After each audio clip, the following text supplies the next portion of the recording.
Hi students, welcome to Sadhana Academy. This is Anjan. Students, so today we are going to learn the topic statistics. So very important topic in the paper 2 for state board students, mean Telangana and Andhra Pradesh also. So why? Because it is important. There we will get 2 4-mark questions from this chapter surely. So there is chance to get 2 4-mark questions from this chapter surely. So we have to practice more and we have to work more on this chapter. Always we will get a 1 1-mark question and 1 2-mark questions and 8 marks from in the 4-mark section. Totally 11 and 12 marks. So 11 to 12 marks there is need to chance to get in the examination. Okay. So before going to the topic, just we have to learn the few concepts of the statistics.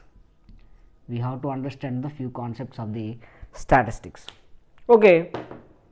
In 8th class and 9th class, we deal with raw data, ungrouped data, and how to find mean, median, mode for the ungrouped data. We learned in 8th class and 9th class. And we also solved some problems in the grouped data.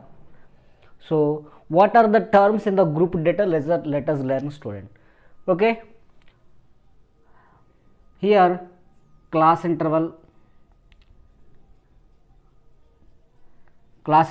We have to know the first term is a class interval in the group data. After data is grouped, made it a grouped frequency distribution table, it looks like this: 0 to 10, 10 to 20, 20 to 30, 30 to 40, 3 members, 5, 7, 2, like this. Or sometimes we will use 1 to 10, 11 to 20, 21 to 30, 31 to 40. Okay, 6, 5, 4, 3. So just assume that there is a group data like this. So here 0 to 10, 10 to 20, 20 to 30, 30 to 40, these are called the class intervals. We know it, class intervals. How many class intervals are there? 1, 2, 3, 4. 4 class intervals are there. Here how many class intervals are there? 4 class intervals are there. That means suppose it is about a marks of the students, 0 to 10 marks, how many students got? 3 students got. 10 to 20, how many students are there? 5 students are there. Who scored between 20 to 30 marks? 7 students are there. Marks scored by 30, 40, between 30 and 40 is 2 students are there. So these are the class intervals, and see, you can see the difference of the 2 types of class intervals here. 2 types of class intervals. Here one is called the lower limit, 10 is called the upper limit, students. So these are called limits. One is called lower limit, 10 is called upper limit. These all are the lower limits, upper limits, lower limits and upper limits. Okay. And if you see here 0 to 10, again the 10 is repeating here, 10 is there, so there, here also there, 10 is repeating here, and 20 is there, and again 20 also in the denominator, next class interval, 30 and 30. So these type of class intervals are called exclusive class intervals. And here see 1 to 10, 11 to 20, either 10 it is ended and again it is starting with 11. So 11 to 20, these type of class intervals are called inclusive class intervals. So this is exclusive and it is the inclusive. Okay. Next, so these are the 2 types of the class intervals. Next, we have to know about the boundary points. What is a boundary point? So boundary points means, actual definition of the boundary point is average of the upper limit and the lower limit of the upper limit of the first class and the lower limit of the next class. Okay. So here upper limit is 10 next lower limit is 11, it becomes by 2, 21 by 2, average means by 2, it is 10.5. This 10.5 will be the upper boundary to the first class and the lower boundary to the next class. Okay, when you are finding the boundary point, so we can get the boundary point with the upper limit of the first class and lower limit of the next class, and we got a 10.5. This 10.5 will be the upper boundary to the first class and the lower boundary to the next class. So here we can take 0.5, one before, start with 0.5. So what is the upper boundary here, what is the lower boundary here? So we should take the average of the upper limit of the first class and lower limit of the next class. 20 plus 1, 41 by 2. 41 by 2 means 20.5. This 20.5 will be the upper boundary to the first class and lower boundary to the next class. Upper boundary to the first class and lower boundary to the next. So this is the way we will get the boundary points. And you have to remember, boundary points we can find to the only inclusive class intervals. For exclusive class intervals, need not to find the boundary points, because there is limits or the boundaries itself. Limits are the boundary itself. So 0 to 10, again it is started from 10 to 20, 20 to 30. So here in exclusive class intervals, limits are the boundary points. In inclusive class intervals only we need to find the boundary points. So the definition of the boundary point is average of the upper limit of the first class and the lower limit of the next class is the upper boundary to the first class, again lower boundary to the next class, students. Okay, right, this is about boundary points. Next concept we should learn about the class length. What is the class length? Or they can ask class height, they can ask class height also, class length, class height. So when we want to find the class length or a class height, the definition is difference between the upper boundary and the lower boundary of a class. Difference between the upper boundary and lower boundary. So upper boundary minus lower boundary, then it is the class size. We should not subtract, student, remember, we should not subtract the limits, lower limits or upper limit to get the class length.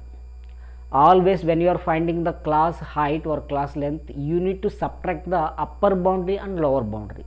So 10.5 minus 0.5, then we will get 10. Suppose if you subtract the limits, suppose see 10 minus 1, it becomes 9, we won't get 10. But if you see the 1 to 10 means how many numbers are there? 1 to 10, it's totally 10 are there. Okay, so the class length definition is the upper boundary minus lower boundary. Upper boundary minus lower boundary. This is the class height or the class length. And class length or class height we will denote with letter H. H stands for height, class height. Okay, so this is over. Next, what is the class mark? Next we have to understand the concept of class mark. So let us see the what is class mark.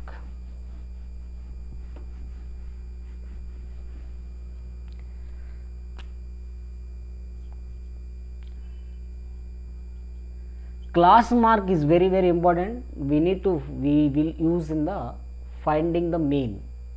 Okay, in the mean we have the 3 methods. In the 3 methods also we will use the class mark. We need to find the class mark in the 3 methods also. So what is class mark? Class mark means, class mark is actually we can say simply it's a mid value.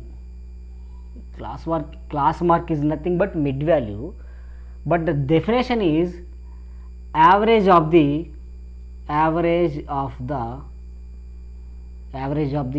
upper boundary and lower boundary of the class. Average of the upper boundary and lower boundary of that class. So if you want to find the class mark of this class interval, 10 plus 0 by 2, 10 by 2, that means it's a 5. If you want to get the class mark of this class mark, so 10 by 2, it's a 5. 10 plus 20, 30 by 2, that means it's a 15. 20, class mark of this class interval is 20 plus 30, 50. 50 by 2, it's a 25. So it is called the class mark, and the class mark is denoted with letter X, Xi or X. Okay, so this is about a class mark. And next, what is range? Range, actually this is not, we will find in the for ungrouped data, but I want to tell you because sometimes they will ask for 1 mark question, what is define range or find the range of the data. So when you are finding the range, just it is nothing but difference between the maximum value minus minimum value. Maximum value minus minimum value is called the range. Okay na? So in a data, suppose there are 5 students, or the marks of the students, 5 marks students of the 3, 5, 1, 7, 9. Okay, this is the marks of a 5 students for 10 marks. So what is the range of this data? Range of this data means just we should subtract the maximum value and the minimum value. So 9 minus 1, it is the 8. So the range is maximum value minus minimum value is called the range. Okay, right. So next, in this chapter we are going to learn the mean, finding mean for grouped data, and median and the mode. We should find the mean and median mode in this data. And mean we will find in the 3 methods: simple method, deviation method, step deviation method. Simple method, deviation method, step deviation method. And median and mode we will find in only one method only. Okay, we will find in only one method. So this is the things you have to remember when you are going to solve the problems in the statistics. You have to know what is class length, class intervals, types of class intervals, exclusive and inclusive class intervals. Next, what is class length or class height, and what are the limits, what are the boundary points. Okay, and next, what is the class mark, and so this is the things you have to remember. Okay students, so let us go into the exercise in the next class. And students, if you like my video, please share it, and if you not subscribe the channel, please subscribe it. Okay, thank you students.